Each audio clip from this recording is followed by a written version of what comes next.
Hi అండి, అందరికీ నమస్తే, గుడ్ ఈవినింగ్.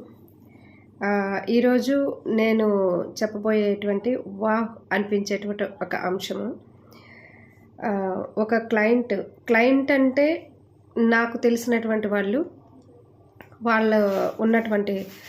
ఆమెకు ఉన్నటువంటి సమస్య ఏదైతే ఉందో ఆ సమస్య కోసం నా దగ్గరికి వేరే విధంగా అప్రోచ్ అవ్వడం జరిగింది. ఏంటంటే ప్రార్థన చేయండి, ఒక సమస్యలో ఉన్నానంటూ. తన సమస్య చెప్పకపోతే నేను నీ సమస్య ఏదో ఉందని చెప్తాను తప్పించి మీరు మొత్తానికి ఏంటనేది చెప్పండి అని నేను అడగటం జరిగింది. తనేంటంటే సమస్యను చెప్పడానికి ఇష్టపడలేదు, కానీ తన సమస్య ఏంటో నాకు ముందుగానే తెలిసింది. ఎలాగోనంటే వాళ్ళింటి వాళ్ళే ఆ విషయాన్ని నాతో షేర్ చేశారు. అయితే మనం ఏది డైరెక్ట్గా అడగకూడదు కాబట్టి, రూమర్స్ వినకూడదు కాబట్టి తన నోటి వెంబడే ఆ విషయాన్ని వినాలని నాకు తెలియనట్లు ఉండి తర్వాత విషయం ఏంటనేది కనుక్కున్నాను. అయితే విషయం ఏంటంటే ఆమె వాట్సాప్లో ఫేస్బుక్లో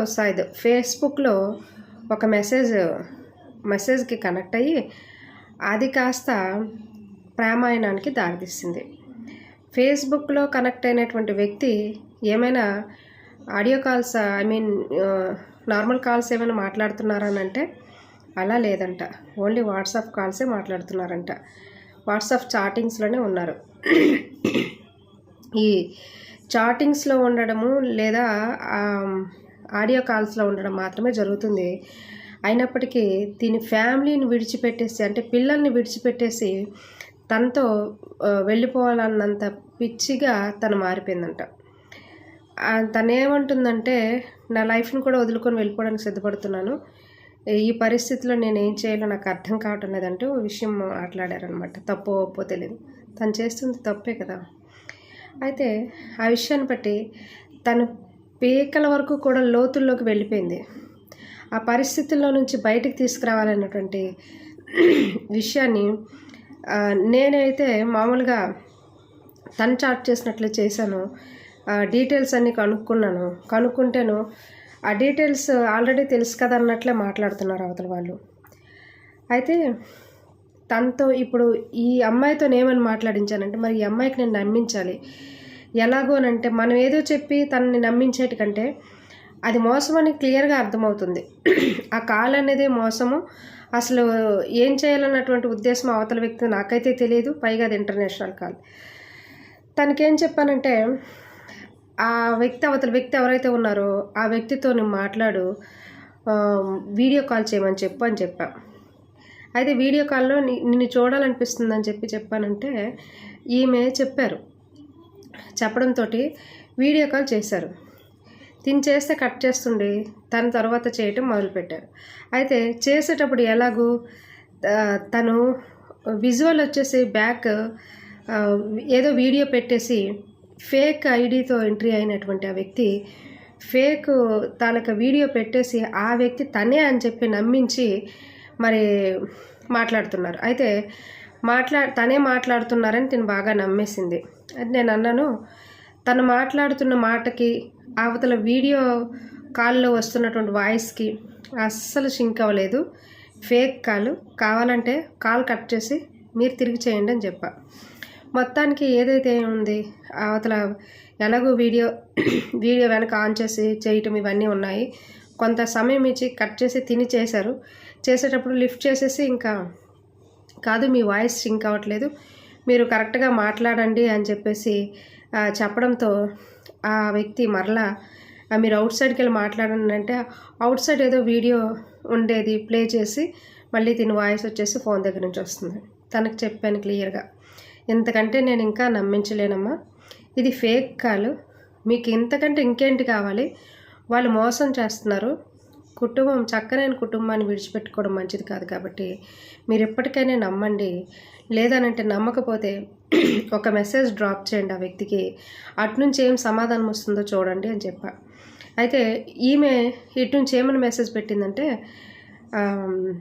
మీ వీడియో కాల్లో ఉండేటువంటి వాయిస్కి మీరు మాట్లాడుతున్నటువంటి మాటలకి సింక్ అవ్వట్లేదు, మీరు వెనక వీడియో ప్లే చేసి మాట్లాడుతున్నారు, మీరు ఫేక్ కాల్ చేశారు, మీరు ఆ వ్యక్తి కాదు అని చెప్పి తిని తడబడకుండా వాయిస్ మెసేజ్ ఫార్వర్డ్ చేసింది. ఫార్వర్డ్ చేసినప్పుడు వెంటనే అవతల వ్యక్తి తన ఫేస్బుక్లో ఉండేటువంటి అకౌంట్ని బ్లాక్ చేసుకున్నాడు. తర్వాత ఈ వాట్సాప్ ఇది కూడా బ్లాక్లో పెట్టేసుకున్నాడు. అప్పుడు తనకు చెప్పాను, ఒక్క చిన్నపాటి తొందరపాటి ఆలోచనతో నీ జీవితాన్ని పాడు చేసుకునేదానివి. చూసావా ఫేక్ కాల్ ఎలా వచ్చిందో? ఇలాంటివన్నీ గుర్తుపట్టాలమ్మా. ఎప్పుడు కూడా తొందరపాటు ఆలోచనలు తీసుకొని మీరు కుటుంబాన్ని విడిచిపెట్టుకోవాలని ఎప్పుడు ఆలోచన చేయకూడదు అని తనతో మాట్లాడాను. మాట్లాడడంతో తనైతే చాలా ఏడ్చేసింది. ఎందుకంటే చాలా డిస్టర్బ్ అయిపోయిందనమాట. ఏడ్చి ఈ ఆలోచనే రాకపోయింటే, లేదంటే ఈ ఆలోచన చెప్పేవాళ్ళే లేకపోయింటే ఈరోజు నా జీవితం ఏమైపోయేది. ఎక్కువగా ఆన్లైన్లో చూడడము, న్యూస్ల్లో వినడమే తప్ప డైరెక్ట్గా నాకే జరిగేసరికి నేను కనుక్కోలేకపోయాను అన్నటువంటి విషయాన్ని తను షేర్ చేసి బాధపడింది అనమాట. చాలా బాధపడింది.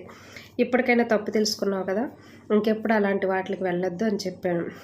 ఇదే మాట అందరికీ చెప్తున్నాను. ఏదైనా ఫేక్ కాల్స్ వచ్చాయి అంటే ఆ కాల్స్ గురించి పూర్తి వివరణ అనేది తెలుసుకోండి. పీకల మొయ్యి దిగిపోయిన తర్వాత మీ జీవితాలను కోల్పోతారే తప్ప అక్కడ మీకు దొరికేది ఏమీ ఉండదు. మీ యొక్క లైఫ్ అంతా డిస్టర్బ్ చేసుకుంటారు. కాబట్టి ప్రతి ఒక్కరు కూడా ఈ విషయాన్ని గుర్తించాలి. ఇది నా లైఫ్లో జరిగినటువంటి మొట్టమొదటి క్లయింట్ అని చెప్పొచ్చు. తనని సక్సెస్ఫుల్గా నేను వావ్ అనిపించేలాగా తన లైఫ్ సెటిల్ అవ్వడానికి కారణమయ్యానమాట. అంటే రాంగ్ వేలో వెళ్లకుండా రైట్ వేలో వెళ్ళడానికి ఒక కారణంగా నిల్చున్నాను. ఈరోజు వాళ్ళంతా హ్యాపీగా ఉన్నారు, అలాంటి ఇదేమీ లేకుండా. కాబట్టి ప్రతి ఒక్కరు కూడా మీకు వస్తున్నటువంటి ఇన్ఫర్మేషన్ బట్టి కరెక్ట్ అయిన వేలో వెళ్తున్నారా, రాంగ్లో వెళ్తున్నారా? ఒకవేళ మీకు వచ్చినట్టు ఇన్ఫర్మేషన్ లేదు మిమ్మల్ని ట్రాప్ చేసినటువంటి వ్యక్తులు రాంగా రైటా అనేది తెలుసుకోవడం చాలా ఇంపార్టెంట్. అందులోన వివాహితులైనటువంటి వాళ్ళు మీ జీవితాలు భద్రపరుచుకోండి. మీకు ఇచ్చినటువంటి భర్త, దేవుడు మీకు ఇచ్చినటువంటి పిల్లల్ని కాపాడుకోండి. వాళ్ళని విడిచిపెట్టి బయటికి వెళ్ళటము, వేరే వాళ్ళ మాటలు నమ్మి వాళ్ళతో వెళ్ళటము గట్రా చేయకండి. ఎందుకు అనంటే జీవితం మనకు ఒక అవకాశం ఇస్తుంది. ఆ అవకాశమే నీ కుటుంబము. నీ కుటుంబంతో నీవు నీ జీవితాన్ని చక్కగా సరి చేసుకుంటూ కట్టుకోవాలి. దాన్ని మన చేతులతో మనం ఎప్పుడు కూడా పెరికి వేసుకోకూడదు. ఈరోజు విడువబడినటువంటి ఆడది అనంటే అందరికీ అలుసుగానే ఉంటుంది. అలాగే విడిచిపెట్టేసినటువంటి బరి తెగించిన ఆడది అనంటే అందరికీ అలుసుగానే ఉంటుంది. కాబట్టి గుట్టు చప్పుడు కాకుండా తన కాపురాన్ని చక్కగా సరిచేసుకుంటూ జ్ఞానంతో యుక్తంగా మరి జీవితాన్ని కొనసాగించాలి. థ్యాంక్ యూ అండి. ఎందుకంటే భర్త భార్యలు అనగా తల్లిదండ్రులను బట్టి వారి పిల్లల పెంపకము కానీ, పిల్లల మనస్తత్వాలు కానీ, పిల్లల పెరుగుదల కానీ ఆధారపడి ఉంటుంది. నెక్స్ట్ జనరేషన్ని పాడు చేసే అధికారము మనకు లేదు. మనం సరైన త్రోవలో వెళ్తూ మన పిల్లల భవిష్యత్తుని చక్కగా మలుచుకుందాం. ఓకేనండి. Thank you.